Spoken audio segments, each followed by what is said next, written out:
Earlier this month, I had the opportunity to be a vendor at Renegade Craft Fair in Chicago, which, if you didn't know, is one of the largest and most reputable craft fairs in the US.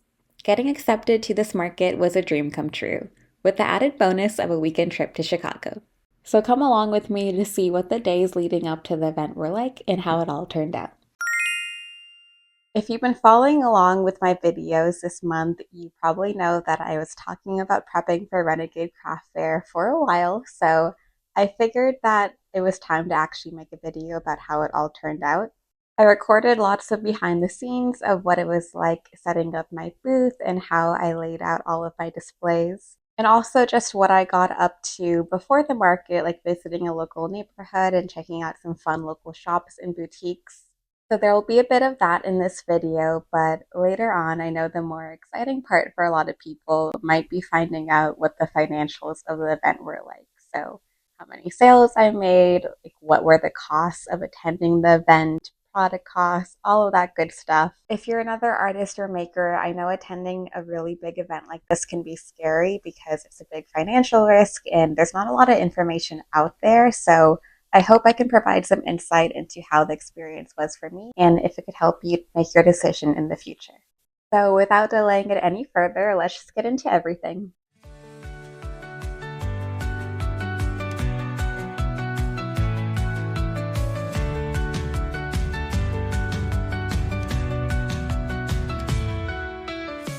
I'm glad I flew in early because I had all of Friday to explore the city.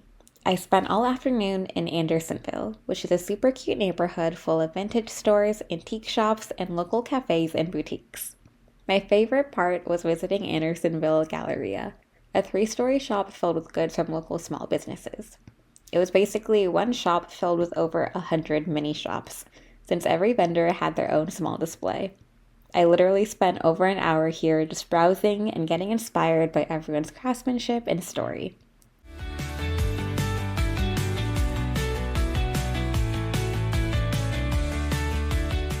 Now off to the market.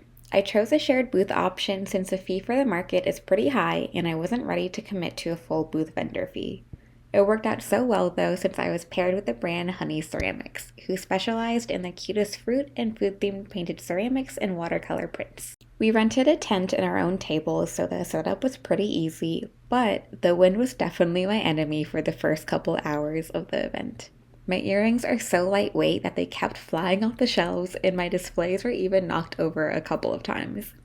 But thankfully, I had brought some sidewalls with me, and they basically solved all the issues after putting them up.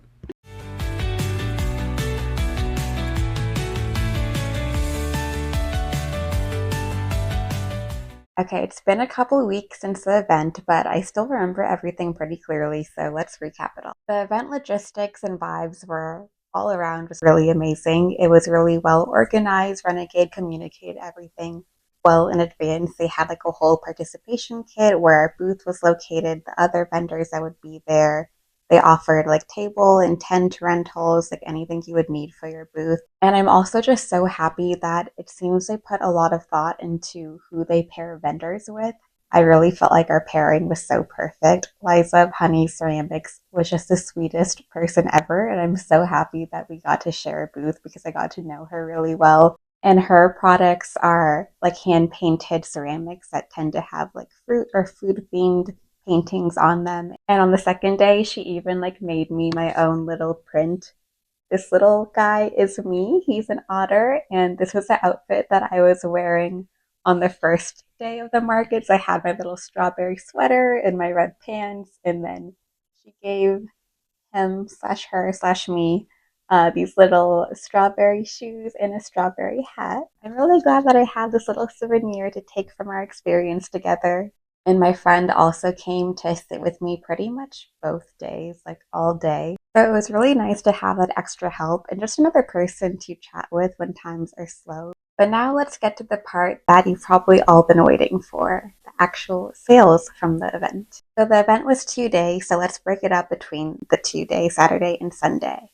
On Saturday, I made 1505. I have my Square report all pulled up right now.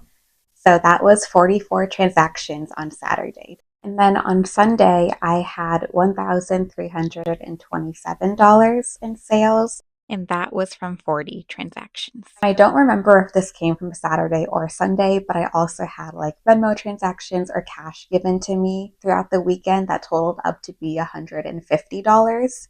So in total, Saturday and Sunday, my final sales were $2,982, which overall pretty good, sounds great, but we need to think of all of the costs of getting there. I have all of my costs written down on my laptop. So for the booth fee, it was $390. So that was just for half a booth. The full booth is much pricier, and I didn't want to go for that during my very first time vending in Chicago. And then for the canopy, it was $300. Again, the full cost of that was $600. So really pricey, but I got to split it with my booth partner at least. And then I rented an 8-foot table and a chair, and that equipment cost me $70.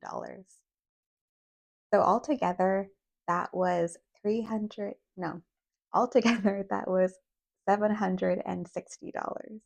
So that's just the cost of being there, like physically being at the location. So if you've ever wondered why like handmade products are a little pricey at vendor fairs, I don't personally like upcharge my products all that much, but that's why. That's why things are so expensive because we are paying a lot to be at these events. And then there's also the transportation costs.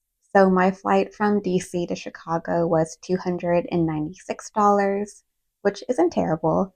And then I also had to pay for Ubers, and that ended up being $70. So the total for transportation was $366.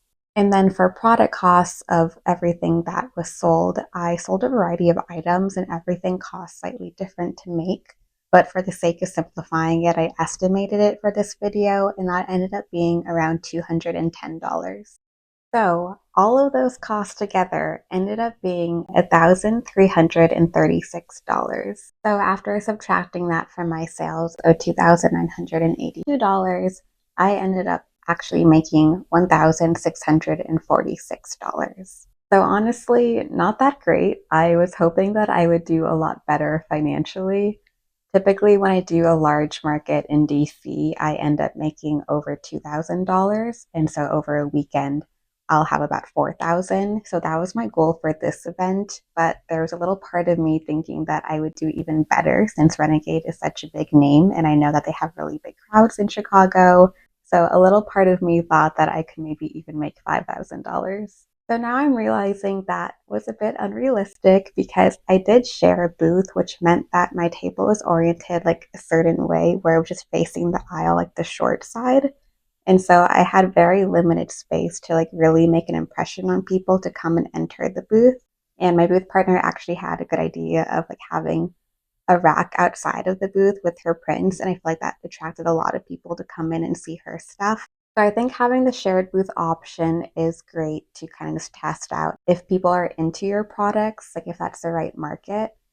But if you want to do really well, I do think the full booth option gives more visibility and like entices people to enter your booth because there's just so many booths out there and options that it's hard to stand out. So you really need to have a great display and have everything like up front and center for people to see. And again, there's just so many great products and vendors. There were over 400 vendors. So I kept on hearing people say like, oh, like I really love this and I'll take a card, but like I spent way too much money today, which is totally understandable. So I think that definitely impacted my sales because people had already like went to a lot of other booths and they didn't want to buy yet another thing. Jewelry is also a very oversaturated market at craft fairs, so I'm sure that played a role too. There were a lot of other great earring vendors and jewelers who were actually pretty close to my booth too, and we had some similar vibes. And so I think if people had seen their stuff first and like purchased from them, they weren't going to come to my booth after that.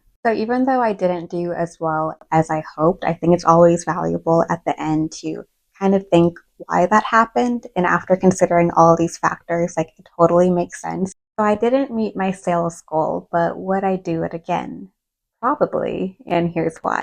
Like I said, a lot of people took business cards. I actually ran out of business cards and I think I brought over like 500. And so I think that's just really great for exposure. And even though I didn't make a sale during that weekend, I feel like during the holidays, this could really help improve my sales. And when I see a bunch of new like Chicago addresses pop up, I'm going to know where it came from. There's just no other way that I would reach these customers in another state without doing a market in person where so many people are exposed to my products in real life and they get to see me and interact with me. And I think that in person component really helps people connect with a business more so than just seeing other business on Etsy or online somewhere. The second reason why I think it was still worthwhile is that Renegade is still just such a big name. And I think if you're really into buying handmade products or if you're a vendor, artist, and like really involved in the scene, you definitely know what Renegade Craft Fair is. And so I think just having that name and that reputation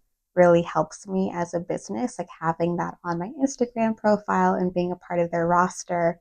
It shows that it's not just like a fun little side hobby. Like I'm serious about this. I'm a real proper business and they vetted me and thought that my products were up to par with the high quality. It was also valuable to see that Chicago is a good market for me because I've also traveled out of state to LA, which is my hometown. I did that earlier this year and I also didn't perform that well. But in that case, I think it was because just like the demographics and the type of people in LA aren't as attracted to my aesthetic. It's just very different than what people like fashion wise. But in Chicago, I definitely saw a lot of people where this was like right up their alley, the same way that it is in DC. And so that's an important learning lesson to know. Like in the future, I think I definitely could do larger markets in Chicago again. I also just really love traveling and I love Chicago as a city and I love that I got to see a couple of close friends. So I kept all of that in mind, thinking it is a huge expense, but I'm going to try to treat it as like just a fun trip too. And so I'm really glad for the experience. And I think I would do it again because, again, I love the city and I think that this is a good demographic for me. And I would probably want to see if I could do a Renegade somewhere else. I know like San Francisco is an option or New York. So I think I would probably do it again and see how it goes. All of that to say, if you're interested in doing Renegade Craft Fair, definitely keep in mind that there is a lot of competition. Like, not competition as if we're competing with each other, but competition in the sense where there are so many amazing products, and there's no way that customers are going to be able to buy everything that they want to buy. But that doesn't mean that your business isn't going to get the exposure that it needs. Like, that could really manifest in a lot of sales down the line. You could be a part of like just this amazing community, and if you love traveling and like getting out of your comfort zone, I think it's a great opportunity. But obviously, not everyone has like the financial means to go to all of these events. So definitely keep that in mind. So that was a lot, but I hope that was helpful. And if you're still watching, thank you for sticking around. I really just want to use this channel to inform others about things that can be tricky or hard to find out about. So just want to be as transparent as possible. And I think it'd be valuable to like really share exactly how much I'm making at all of these events. Thank you so much for watching, and I hope to see you in the next one.